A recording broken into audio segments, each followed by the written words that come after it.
Evo počnemo. Evo sad da vidimo kako radi ovaj novi, još nisam pravio snimak za njega. Ovo je ova crnogorska verzija, znači sa malom stoličicom.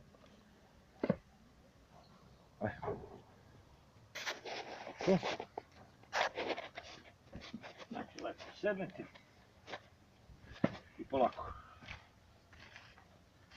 Mic po mic. Kad najde koren, da, gotovo.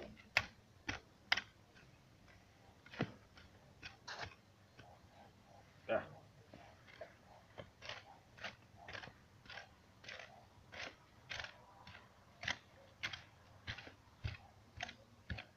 Jedi ko bela.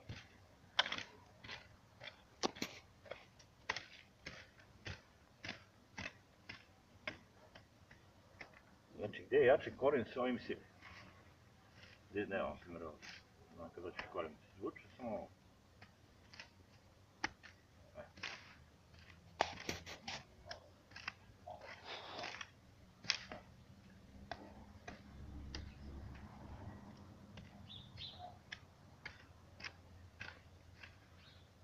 S njim se radi kad doći čovjek da se odmori. Odeš u baštu, malo kopaš i odmoriš.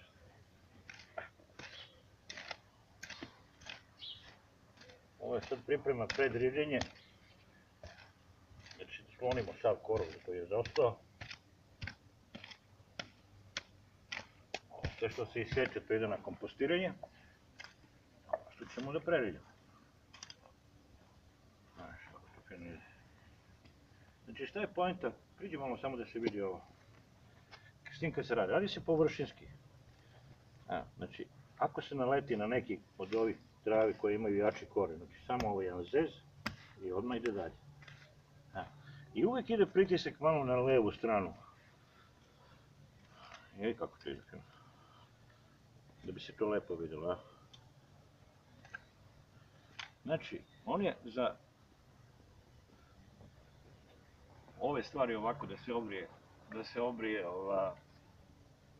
obrije korov ovo ono i za hiruški precizno, znači ono gdje treba da se oko biljki, na primjer, evo sad ovo nećemo da sečemo, to je pretpostavka biljke, znači sa njim bukvalno što ne može ni s jednom motikom, jer on je ovako 25 mm, ovako je 130 da kažemo, to je taj rad. Znači bukvalno jednom rukom, laganica,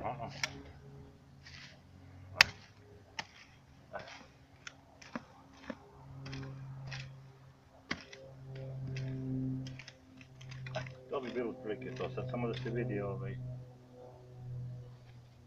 znači to je taj novi koji je mnogo jači od onog starog. On je baš ovako neukrasan, on jako je tvrd, okrnjen je i bukvalno sa njim može da se štemuje, jako je, nema smisla sad na komšiji rušim kuću. To je to otprilike. Reci brate. Daj da vidim.